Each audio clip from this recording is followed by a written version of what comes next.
Well, the thing with sports too is that everybody's like, "Oh, you shouldn't get so upset about sports," but I think that it's more than just, I like Jonathan Haidt, the psychologist at NYU, and he always talks about how sports are kind of like fill our psychological need for warfare or something, like this Yeah, real, I've heard that. Yeah. yeah.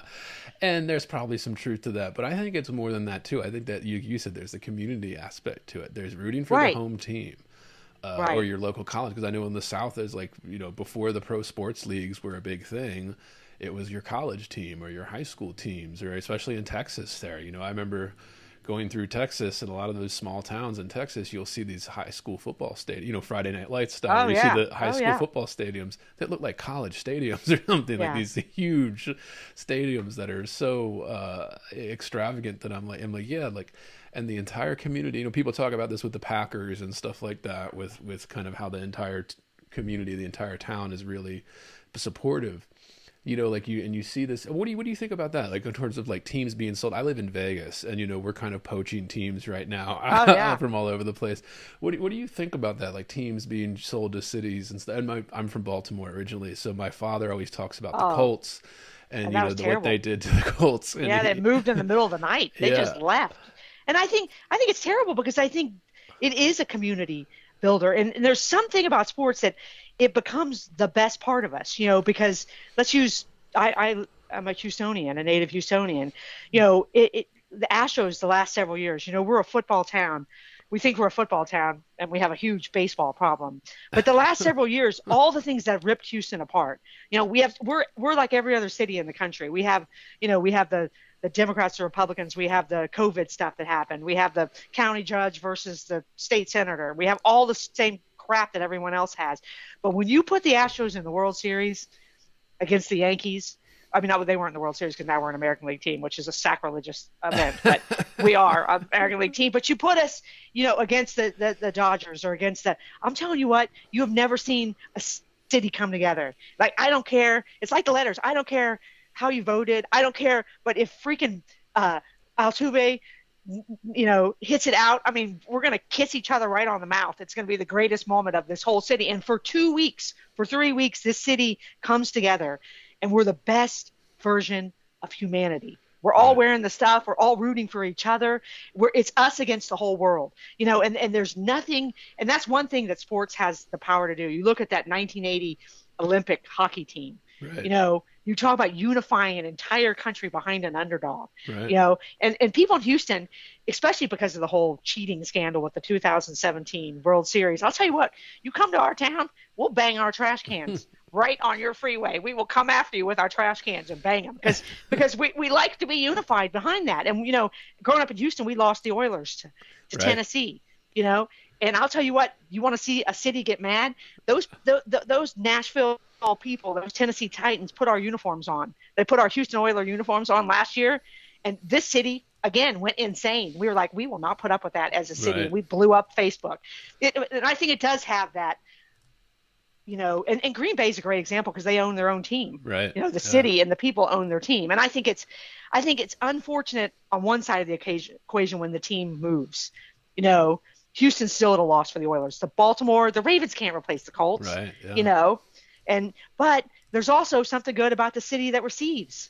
Yeah. Indianapolis is a better town because of the Colts. They're probably a better community of people because of the Colts. So I think there's both sides of that transaction. In Las Vegas, they just got to take everybody. Yeah, I think the only team we actually created was the Golden Knights, but then we poached a bunch of players to come play for the Knights when that happened. But Right. and you can see it too. You kind of see it like because the Raiders are the newer team here. It's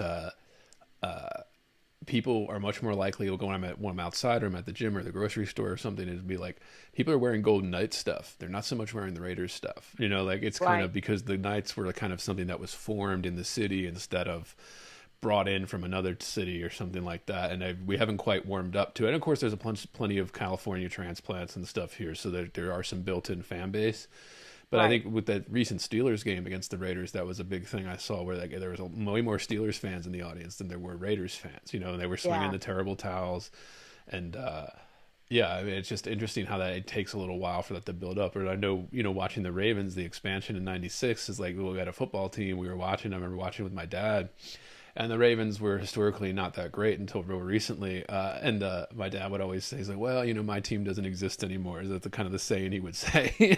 Because like the Colts didn't exist. The Baltimore Colts didn't exist anymore. Yeah. And it's just so interesting how that. And I had somebody on here recently, and I asked them a question about that, where, like in kind of fiction, sports for a place for fiction and stuff like that, where it kind of, obviously like Matt Christopher books and stuff that I read as a kid.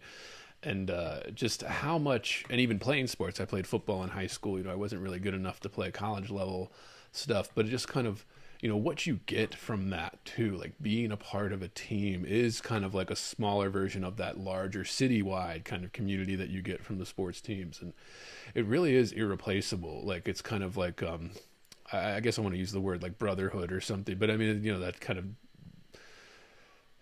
ignores like all the women's sports and stuff too, but I think you get the same thing from that. If you're playing like women's basketball or something, you're still feeling that camaraderie in the team. Like it is this kind of like you're connected in a way through something, almost like letter writing, maybe like weird. So just more of a deeper connection than just we're working out together, or I'm getting traded to another team or something. It's a little bit, it runs a little deeper than that. And even like the business, the way it's set up with trades or buying teams, moving cities, all this kind of stuff, it kind of ignores that part of it. And you see, like you said, documentary stuff. I like Hard Knocks and all the stuff that they've been doing with the NFL. And when a guy gets traded or something, he's like, oh, it's the business.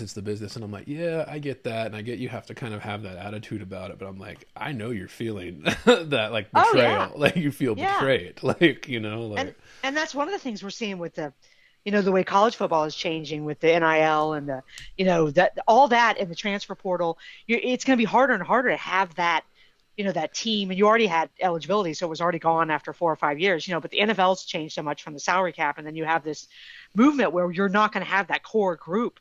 The coaches are going to be challenged to take this group of people and make them into a team on a much, more. It's going to rotate in and out. It's going to be harder and harder to achieve that, and you're going to be dealing with different kinds of personalities. It's a whole different thing now that's going to have to be managed, and it's going to absolutely change the dynamic of the whole sport for sure.